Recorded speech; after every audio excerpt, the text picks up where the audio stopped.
Alhamdulillah. Wassalatu wassalamu ala nabiyyina Muhammad. Kana afsahun nasu lisanan wa awdahahum bayanan. Amma ba'd. Assalamu alaikum warahmatullahi wabarakatuh. Alhamdulillah mga kapatid sa pananampalatayang Islam. Nandito tayo ngayon sa pang-anim na araw ng Ramadan. So meron lang akong gustong talakayin sa inyo na ito ay importante na matutunan ng bawat isa sa atin o dapat na maingatan natin ang mga gawain na ito. Kasi ngayon, tawag dito, maraming uri ng mga taong manggagamot, lalong-lalo na sa panahon natin ngayon. So ngayon, pag-uusapan natin ngayon kung ano ba yung mga uri ng mga pumapasok sa katawan ng tao. O ano ba yung uri ng mga jinn? Okay po. Pangalawa, paano natin malalaman na ang isang tao ay pinasukan ng jinn? O paano natin malalaman na ang isang tao ay binarang? Opo, binarang. So, yun ang pangalawa. Pangatlo, ano ba ang mga syurut, kondisyon ng paggagamot? Kasi, ang paggagamot, iniingatan natin yan kasi kung hindi yan, kung yan ay makakapasok sa syirk, pagtatambal sa Allah subhanahu wa ta'ala, ay hindi pinahihintulutan ng Islam. Pang-apat, paano natin gagamutin? Paano natin gagamutin yung taong pinasukan ng jinn, o yung tao na binarang, yung tao na hindi na makakain, yung tao na hindi makalakad, lumalaki yung mga katawan niya, yung taong tinutubuan ng kahit anong uri ng mga tumutubo sa katawan niya, yung taong nahihirapan ng tumingin, o yung taong hindi na nakakapagsalita.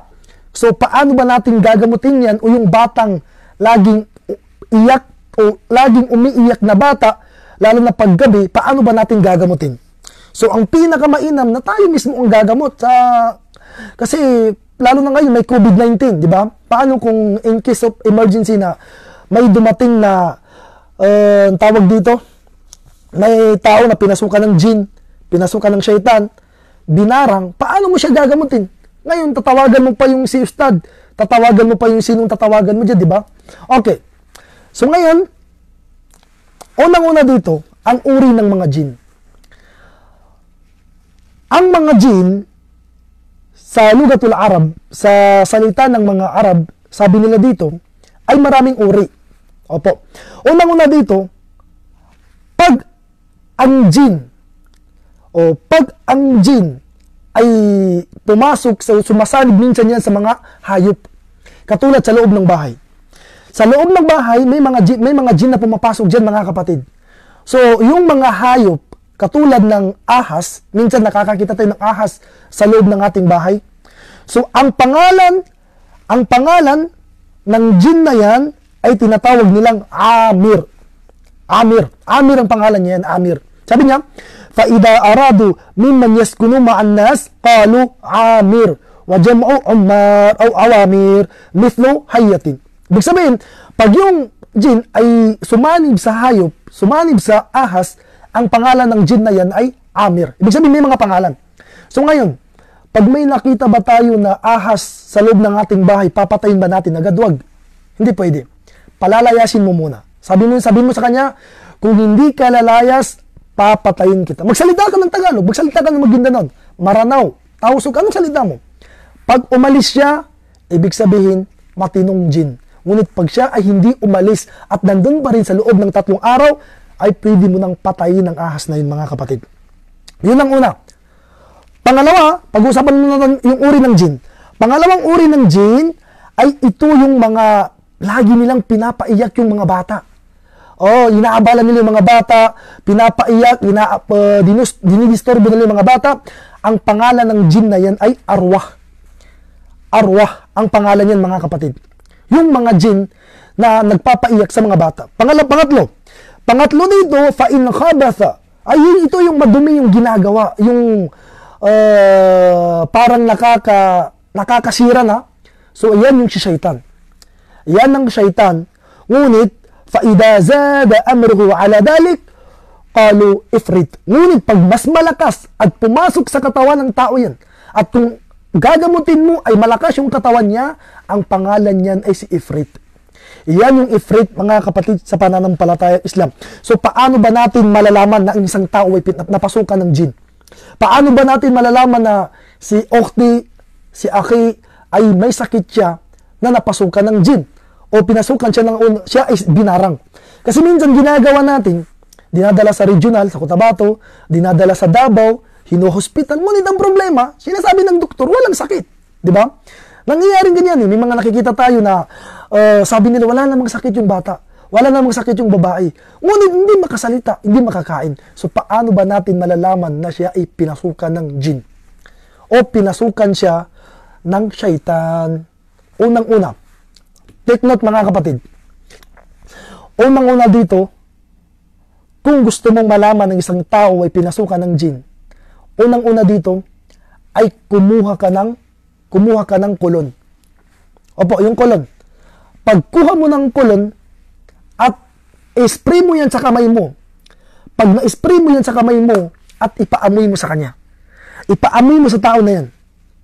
Pag naamoy niya at siya ay nagreklamo, ibig sabihin, may jin doon sa katawan niya. Oh, isa na yan.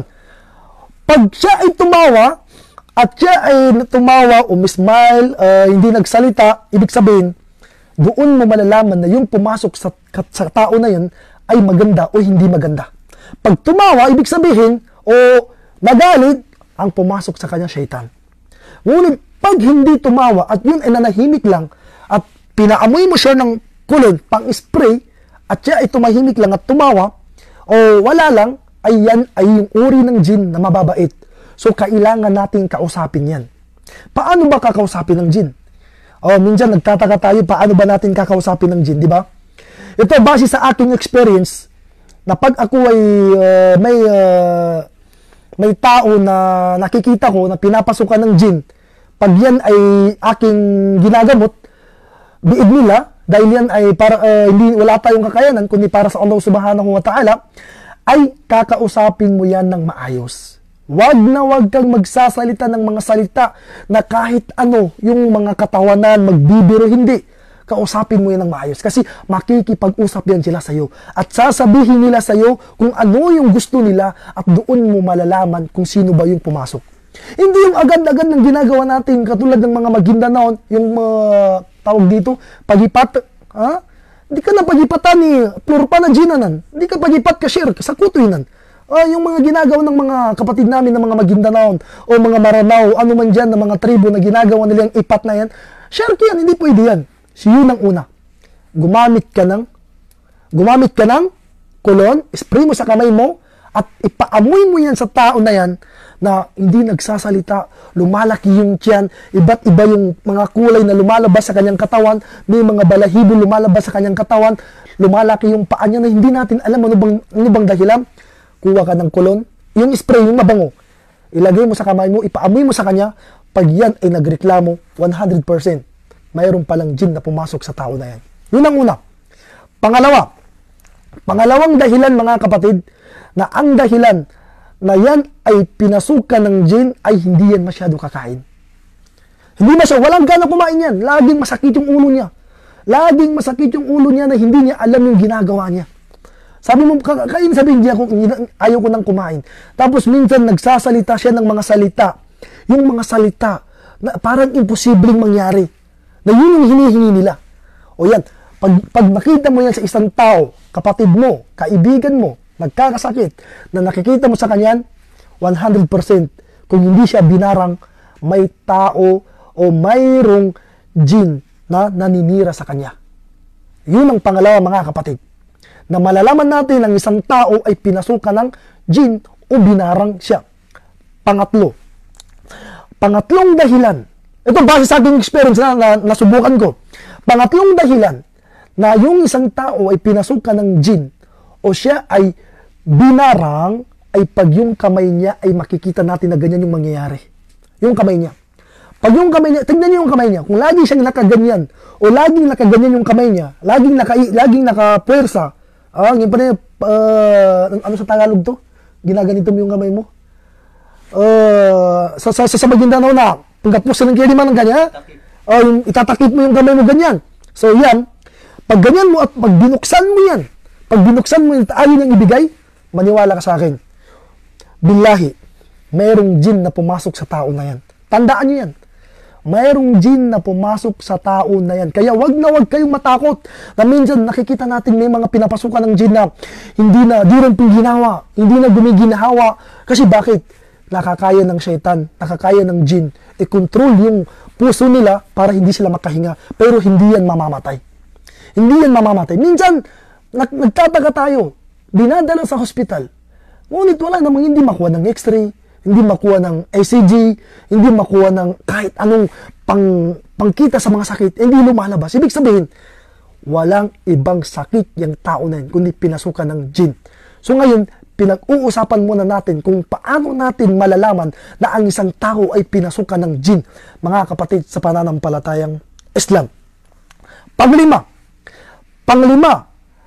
na malalaman natin na ang isang tao ay pinasukan ng jin, yung taong nagkakasakit, ay yung paglagi kang, pag siya ay nagkasakit, at pag magbubukas ka ng Quran, magbabasa ka ng Quran, magagalit siya. Sabi niya, ano yung Quran na yan? Mas lalo akong nagkakasakit. Ano ba yung Quran na yan? Tandaan nyo, yung tao na yan, pinasukan ni Ifrit. Pinasukan ni jin. Pinasukan ng syaitan. Kaya mas mainam na may tuturo natin mamaya kung paano natin gagamutin. Okay. So yun yung panglima na babasihan natin na yung isang tao ay pinasukan ng jin. Kaya mag-ingat tayo ha. Ituturo natin mamaya kung paano ba gagamutin so para maingatan natin yung mga shirk, yung mga pagtatambal, mga sakuto, mga payali ko, mga Maguindanao, mga Maranao, Tausog, Nginsan, Iranon, yung mga shirkanan, mga sakutuanan, doon kaingatan. Kasi wala pong dadaping siya sa agam Islam. Walang daping-daping na sinasabi nila na meron daw kambal yung tao na hayop. Walang kambal yung tao na hayop. Kahit kailan hindi magkakaroon ng kambal yung tao na hayop. Opo, ang kambal ng tao, tao rin. Kambal ng hayop, hayop din. Okay po? So yun yung panglima na malalaman natin na ang isang tao ay pinasukan ng syaitan.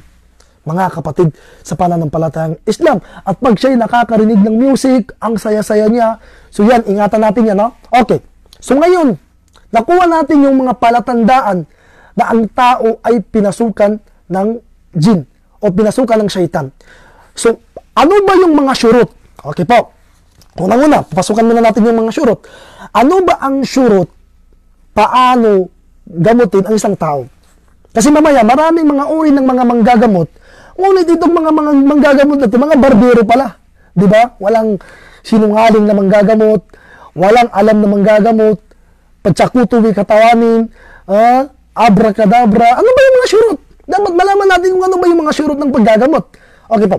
Unang-unang syurut ng tao, bago mo gagamutin yung taong pinasukan ng jin, pinasukan ng syaitan, pinasukan ni Ifrit, yung tao na yun, bago natin siya, unang-una, ang kanyang syurut ay antakuna rukya bil lugatil arabiya aw yufhamul ma'na. Unang-una dito ay kailangan ay gagamitin natin dyan ay lugatul arabiya. Arabic ang gagamitin natin dyan. At maiintindihan yung meaning niya. Hindi yung gagamitin, magsasalita ka lang salita na hindi naman pati ustad, hindi maiintindihan yung sinasabi mo. Ay, hindi yan ang gamot. Kaya mag-ingat kayo sa mga naggagamot sa mga kapatid niyo. Minsan hindi pala ninyo alam. Habang ginagamot nila, mas lalo pa nila nilang pinapahamak para lalong-lalo na kung yung bata, babae, di ba, dalaga, ipapagamot, tapos mai-inlove siya. Walang, nangyari na yan. Maraming beses na nangyayari yan. Pangalawa, antakuna bil kitabi wa sunnah. Kailangan wag kang lalabas sa Quran at saka sa hadis. Yan lang. Wag kang lalabas sa Quran at sa hadis, mga kapatid sa pananampalatayang Islam. Pag ang isang manggagamot ay lumabas sa Quran at lumabas sa hadis, sabi niya, magkanduli ka. Sabi niya, magkatay ka nito. Sabi niya, pumunta ka sa libingan. Sabi niya, bilihin mo ito. Sabi niya, ipadamit mo ito. wag na wag kayong maniniwala dahil yan ay isang uri ng syirk. Sa kutoy nan mga pagali ko siya kanu agama Islam. Umi kanyarang penggamot, inyanin talon, itigin, nung katigin sa pakuburan niya, isulabin na niya. Balik katigin sa manot awalay, papagi katigin sa sera, batar katigin sa mga begas, batar katigin sa mga mayalo sa igato. Tanurika, syirk na masakutin na mga pagali ko siya kanu agama Islam. Isang uri ng syirk yan. Pagtatambal sa Allah subhanahu wa ta'ala, napakadelikado. Kaya nga sinabi ng propeta sallallahu alaihi wasallam, la bas birukya ma lam takunu syirkan. Walang problema sa paggagamot, ang importante ito ay hindi makakapasok sa sinasabing syirk, sa kuto, sabi ng mga Maguindanon. Yun ang pangalawa. Wag na wag kang lalabas. Ibig sabihin, kailangan Quran, hadis. Quran, hadis. Quran, hadis. Pag narinig mo yung naggagamot sa kapatid mo, hindi Quran, wag mong tanggapin. Bapa, ampun ka nubo. Sorry, ayaw namin magkanduli. Ayaw namin magkati ng hayop. Ayaw namin ng ganito. Kasi bakit? Yan ay isang uri ng syirk, sabi ni Ustad. Okay. Pangatlong kondisyon. Paano mo malalaman ng isang manggagamot ay correct? O paano natin gagamutin ang sarili natin sa mga ganyan? O paano natin gagamutin yung kapatid natin, pinsan natin, ay an la ya'takid ar-raqi anna ar-ruqyata tu'atharu bidatihi bal bidatillahi subhanahu wa ta'ala. Wag na wag mong sabihin na ikaw na naggagamot, na natanggal yung sakit na yun dahil sa'yo. Bagkus sabihin mo na naalis yung sakit na yun dahil sa Allah subhanahu wa ta'ala. Yun ang tatlong kondisyon. Pag meron kang nagamot, sabi niya, alhamdulillah, nagamot ko na yung anak nyo. Ay, hindi ikaw ang gumamot. Ang Allah subhanahu wa ta'ala ang gumamot sa kanya. Okay po? So ngayon, paano ba natin gagamutin? Nakuha natin yung uri ng jinn. Paano natin malalaman na yung isang tao ay pinasukan ng jinn, pinasukan ng syaitan? Ano ba yung uri ng syaitan? At ano ba yung syurut? Paano natin gagamutin? O paano natin malalaman na yung manggagamot ay totoong manggagamot? At pang-apat, paano natin gagamutin? Okay. Bago po dito mga kapatid, ang jinn ay mayroong mga jinn na nakatira sa tubig. May nakatira naman sa hangin, kawang-kawangan, tiga Maguindanon. Sila sa kawang-kawangan Pumbalay. Mayroon namang mga jinn na pumapasok sa aso. Yan, ingatan natin yan. Mayroon namang mga jinn na pumapasok sa ahas, sa mga snake, sa ulod, sa mga cobra yan, pinapasukan ng mga jinn yan. So, paano ba natin gagamutin yung taong napasukan ng jinn? Okay. Ito yung pinakamahalaga. Paano ba natin gagamutin? Okay. Ganito. Unang-una mga kapatid sa pananampalatayang Islam, kagaya ng sinabi natin kanina, na wag kang lalabas sa Quran at sa sunnah ng propeta sallallahu alaihi wasallam. Unang-una na wag mong kakalimutan ay Ayatul Kursi. Ayatul Kursi mga kapatid sa pananampalatayang Islam ay malaking kalaban yan, pandipinsa sa taong pinasukan ng jinn. Babasahin mo lang ang Ayatul Kursi, hawakan mo yung ulo niya, hawakan mo yung katawan niya, kasi bakit? Parang sinusunog dyan si syaitan. Parang sinusunog dyan si syaitan. Ustad, hindi pa rin nakaya, hindi namin nakaya. Pinakamainam, habang ginagamot, yung tao na yan, yung mga babae na nasa loob ng bahay, kailangan nakahijab. Okay. Pangalawa, kailangan nakapag-ablusyon.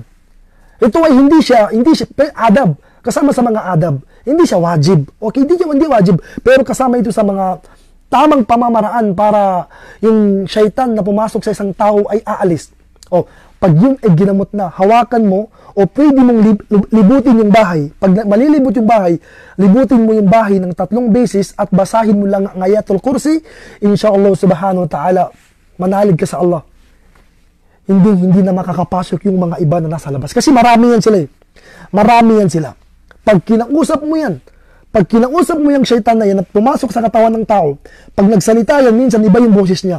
Sasabihin niya, kasama ko si Kwan, taga saan ba kayo? Sasabihin niya lahat sa'yo yan.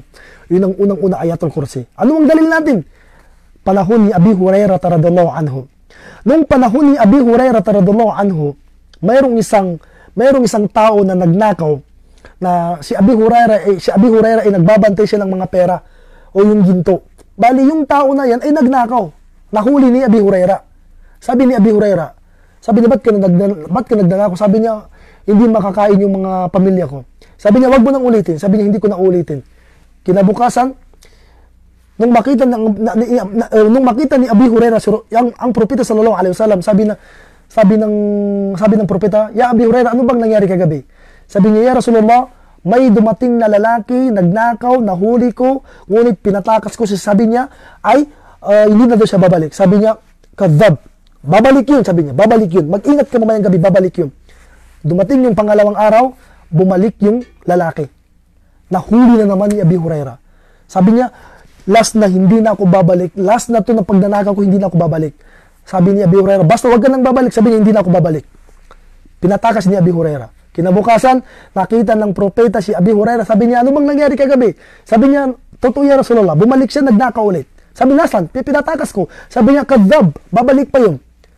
Pangatlong araw, nung bumalik ulit yung lalaki na yun, yung tao na yun, nahuli ulit ni Abi Huraira.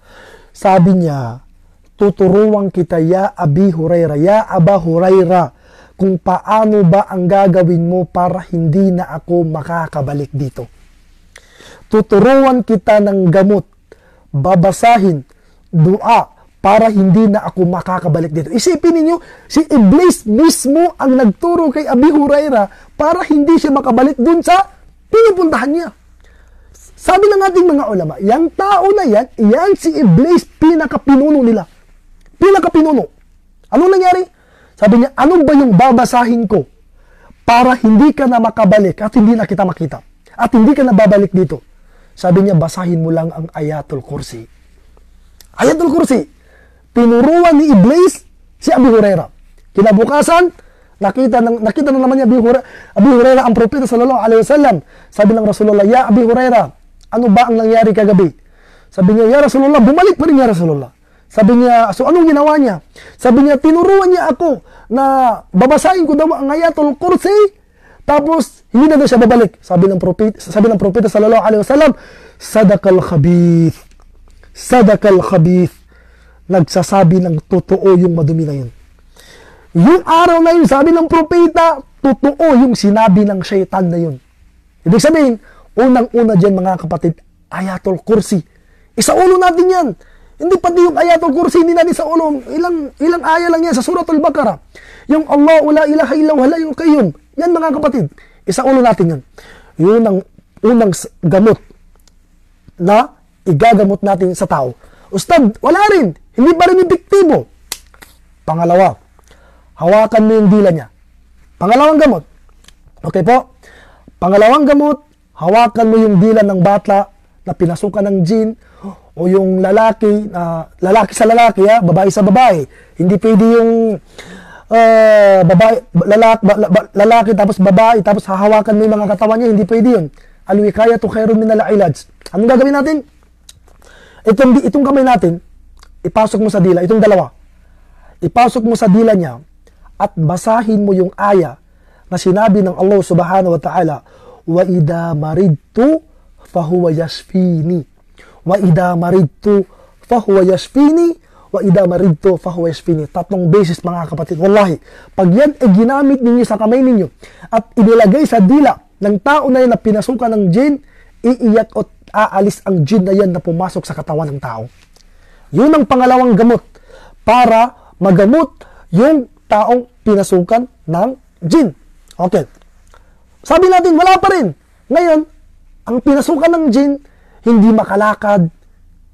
Ito, take note natin ha. Isaulo ninyong maayos ito mga kapatid. Inshallah. Saksi ang Allah subhanahu wa ta'ala. Itong gamot na ito, makakatulong ito sa inyo.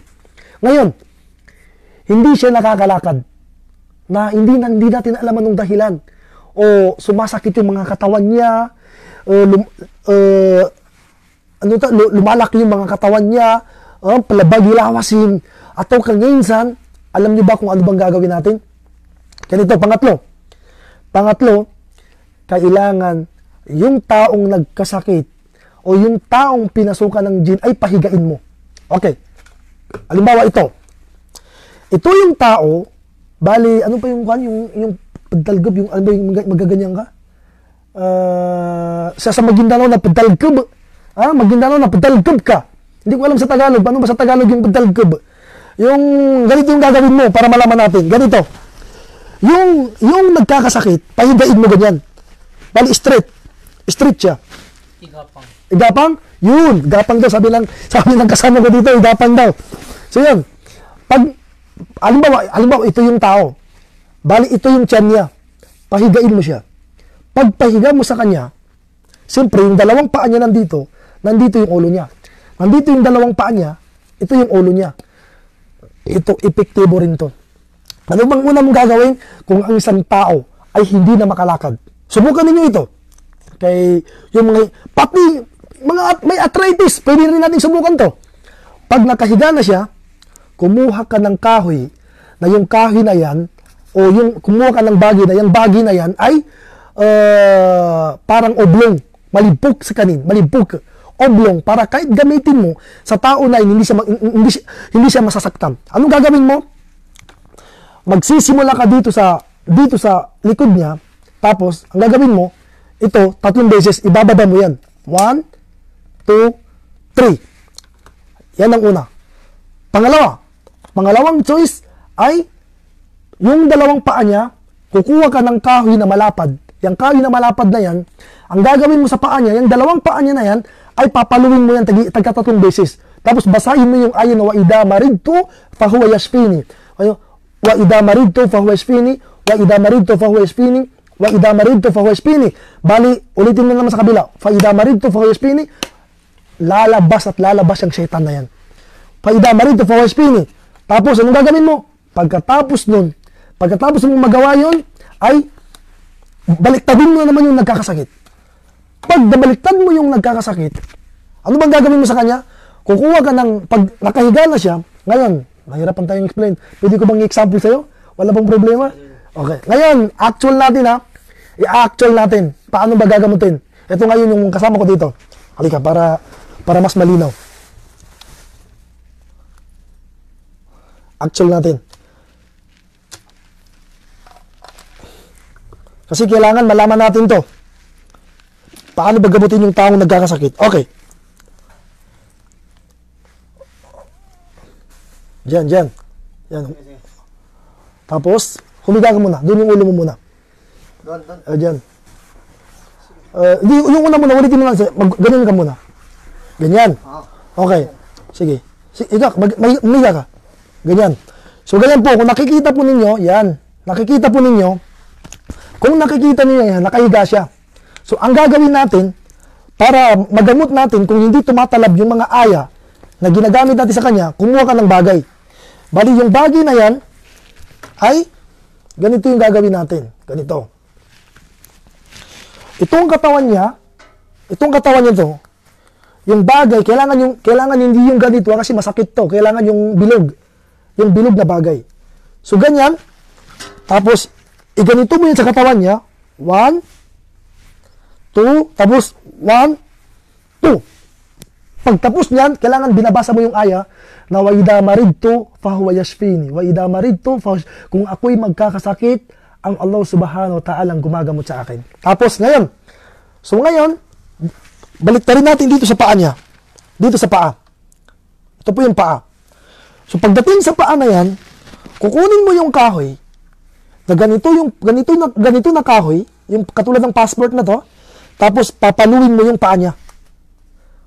Papaluin mo. 1, tapos babasahin mo yung ayaw. Waida maridto.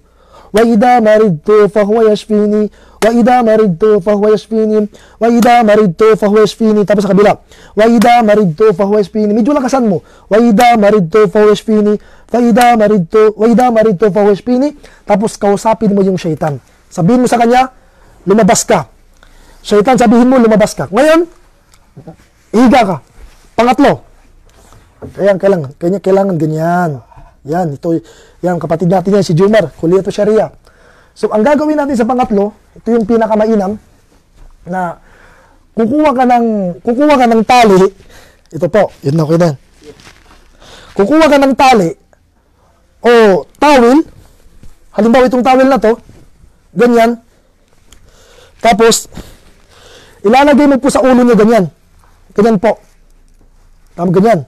Tapos, pag ganyan mo sa kanya, ay, biglang guguyudin mo niya ng bigla. Sasabihin mo, Ida maridto fahuwa yashfini. Bismillah. Pag ginuhid mo ng isang beses, tumayo ka na. Pag nagawa mo yung mga kapatid, yung hindi marunong, yung hindi nakakalakad, makakalakad yan. Yung hindi nahihirapan maglakad, makakalakad yan. Yung nahihirapan magsalita, nakakapagsalita yan. Yung nahihirapang humiga, nahihirapang maglakad, pati may mga sakit na arthritis, maniwala kayo billahi. Pag ginawa niyo yan, ay matatanggal yung mga sakit nila, mga kapatid, sa pananampalatayang Islam. So yun yung pangatlo na gagawin natin sa paggamot sa taong pinasukan ng jinn. So kahit yung tatlo pa lang nila yung Ayatul Kursi, yung bata, wa idha maridtu fahuwa yashfini, bata matanda, hawakan mo yung dila niya, tapos sabihin mo, habang, pero kailangan, kung kaya natin, kailangan meron tayong gloves. Yun ang pinakamahina, may gloves tayo. Ipasok mo sa dila niya, tapos sabihin mo, wa idha maridtu fahuwa yashfini, kung malakas na syaitan ang pumasok sa kanya, susuntok-suntokin ganyan, sisipain ka. Kaya kailangan malakas ka. At wag na wag kang matakot. At kailangan yung mga ginagawa mo ay lagi mong iniislat sa Allah subhanahu wa ta'ala. Wag mong sabihin, ako, magaling ako, hindi. Kasi nung isang araw, dito sa Madina, hindi ko na sasabihin sa inyo kung sino ba yung pangalan. Isa sa mga kasamahan namin dito, nagkasakit. Kukwento ko muna sa inyo. Nung siya ay nagkasakit, halos hindi alam ng mga kasama ko kung ano ang kanilang gagawin sa classmate namin na ito. Kasi nga, wala siyang pumapasok sa utak niya, kundi umuwi. Samantalang, nagsisimula pa lang kami nag-aaral sa mustawa awal. So ngayon, ang problema, hindi namin alam kung anong ipinunta na sa doktor. Pina-check up, sabi ng doktor, malakas naman. So anong ginawa ko? Ang ginawa ko, nag-ablusyon ako, at nilapitan ko ang tao na yan. Ito yung pangapat na pamamaraan pag nung nilapitan ko ang tao na yan at hinawakan ko yung ulo niya dito, lakasan mo yan, lakasan mo yung dito niya, hawakan mo yan ng malakas, ganyan mo yung ulo niya sa isang kamay mo, tapos basahin mo kahit anong mga sura, basahin mo lang ang innahu min Sulaiman wa innahu bismillahirrahmanirrahim, innahu min Sulaiman wa innahu bismillahirrahmanirrahim, tapos kausapin mo siya. Ginawa ko yan. Nung hinawakan ko yung ulo ng kaibigan namin na to, doon siya nagsalita. Nagsalita siya. Ang sabi niya sa amin, sabi niya, gusto ko nang umuwi. Sabi ko, sino ka ba? Sabi niya, taga Buluan ako. Oh, kinukwento ko sa inyo. Sabi niya, taga Buluan. Sabi ko, taga Buluan. Sabi ko, ilan ba kayo? Sabi niya, 5 kami. 5 kami. Tapos yung mga kaibigan ko, nakikinig sila. Ang problema lang, hindi namin na-record. Sabi nila, 5 kami. So sabi ko, ano ba yung kailangan nyo sa tao na to? Sabi niya, gusto naming pauwiin dahil naghiwalay sila ng asawa niya. Sabi ko, bakit sila naghiwalay ng asawa niya? Sabi niya, dahil ganito, ganyan. Tapos, anong ginawa ko? Sabi ko, kung hindi ka aalis, ako magpapaalis sa'yo. So yung kaninang ginawa ko, pinakita ko sa inyo, nung ginawa ko yun, alhamdulillah, natanggal silang lahat. Nung matanggal silang lahat, kinausap ko yung kaibigan ko na yun, totoo ba na ganito yung istorya ng buhay mo? Sabi niya, Ustad, paano mo nalaman? Ustad, sino nagsabi sa'yo na nakapag-asawa ko na hiwalay ako sa asawa ko? Ustad, paano mo nalaman yung pangalan ng asawa ng nanay ko?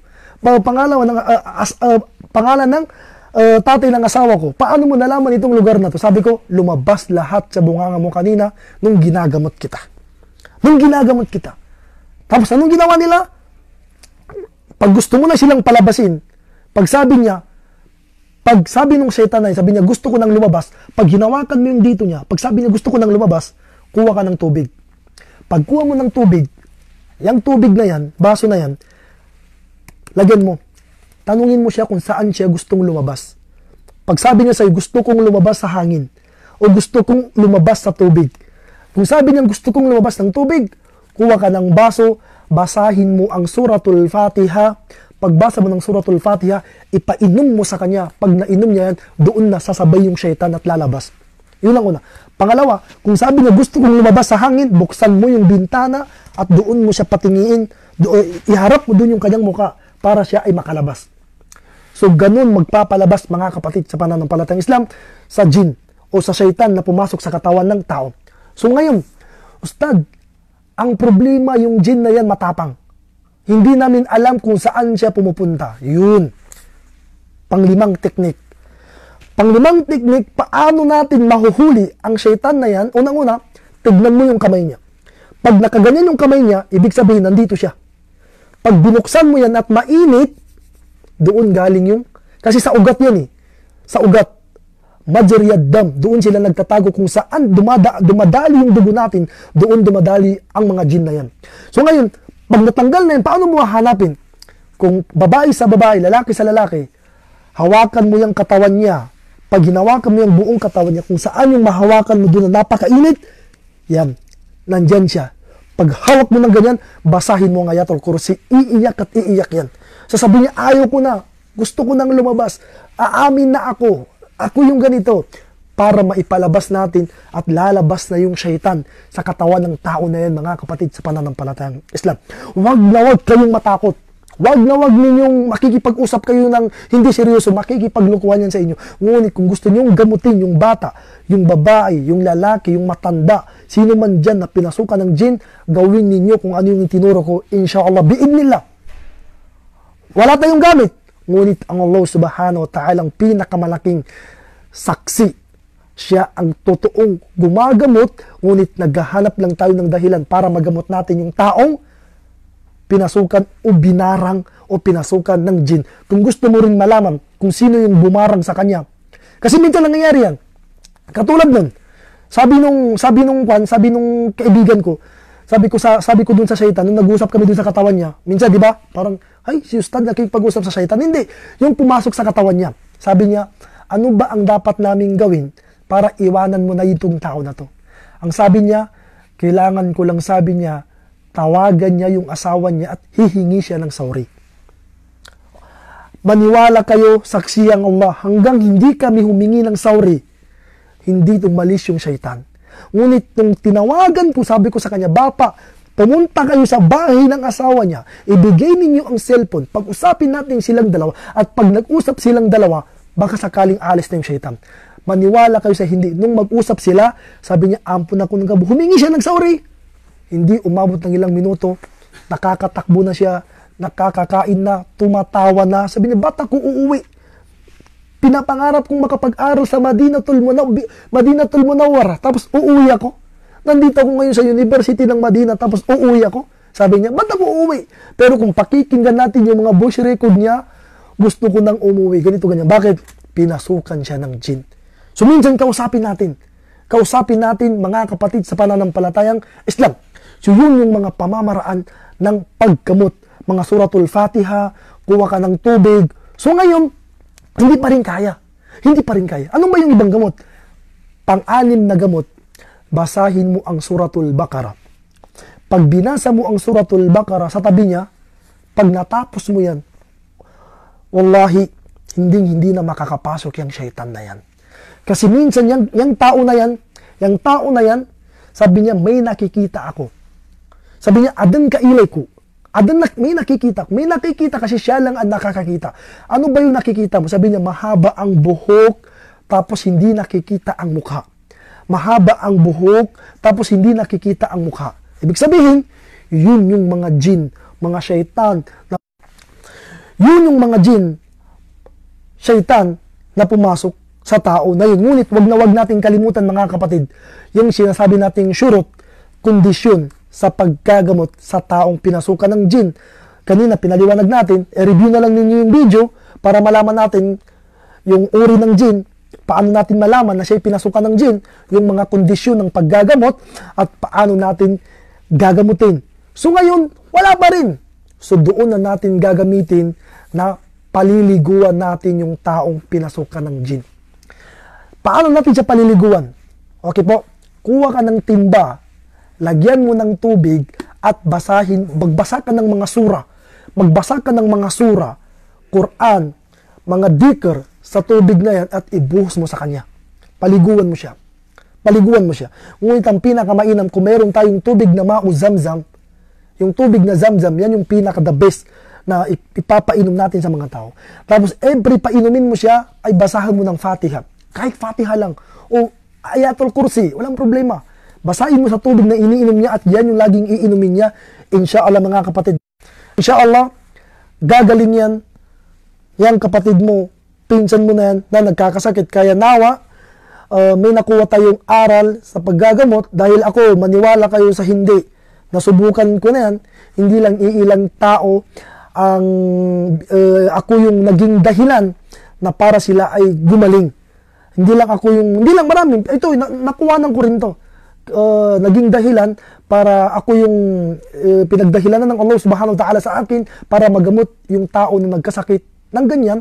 So, take note, wag kayong pumayag pag sinabi niya yung pumasok sa katawan, sabi niya magkanduli kayo, mag-celebrate, magkatay kayo ng hayop, pumunta kayo sa tubig, mag-ali kayo ng ganito, wag yung gagawin. Shirk yan mga kapatid. Ngunit kung makikipagtigasan yung syaitan na yan na pumasok, hindi ako aalis, sabi niya. Hindi ako aalis. Hawakan mo yung liig niya at basahin mo lang ang mga aya na itinuro ko sa iyo. Insyaallah, lalabas yan at magsusurrender yung syaitan na yan. Dahil ang Allah subhanahu wa ta'ala tunay na naggagamot. Yun lang, Ayatul Kursi. Innahu min Sulaiman wa innahu bismillahirrahmanirrahim. Maraming surah dyan sa Quran. Napakaraming aya na nasa Quran na pwede natin igamot sa taong pinasukan ng jinn. Oh, wag mong sabihin, kukuha ka pa, ay sikwan. Hindi. Quran at hadis lang ang pwede nating ipaggamot. Pag lumabas ka sa Quran at sa hadis, ibig sabihin, wala nang susunod sa Quran at sa hadis, maliban na lamang ang pagkaligaw. Kung gusto mong maligaw, gusto mong makapagtambal sa Allah subhanahu wa ta'ala, ay nasa sayo yun. Ngunit kung gusto mo yung tao ay maitama, ay kung ano yung itinuro natin kanina, yun yung babalikan natin, insyaAllah subhanahu wa ta'ala. Naway may nakuha tayong aral sa mga kapatid natin dito. Opo, itatbik natin yun sa sarili natin, pag-aralan natin, lalong-lalo na yung mga gagamutin natin, titignan natin yung mga gagamot, kung marunong ba siya sa sinabi natin, tinuro natin, kailangan Arabic, Quran at saka hadis. Kung hindi, wag ninyong pababalikin dahil mas lalong magkakasakit yung kapatid ninyo. Kung meron man tayong nasabi dito na medyo nagkamali, kasi marami na yun patawad kasi tao lang ako nagkakamali. Pero kung ano yung tama sa sinabi ko, so yun ang kunin natin dahil yun ay dahil sa tawfik sa akin ng Allah subhanahu wa ta'ala. Hanggang dito na lamang po. Assalamualaikum warahmatullahi wabarakatuh. Ramadan Mubarak mga kapatid sa pananampalatayang Islam.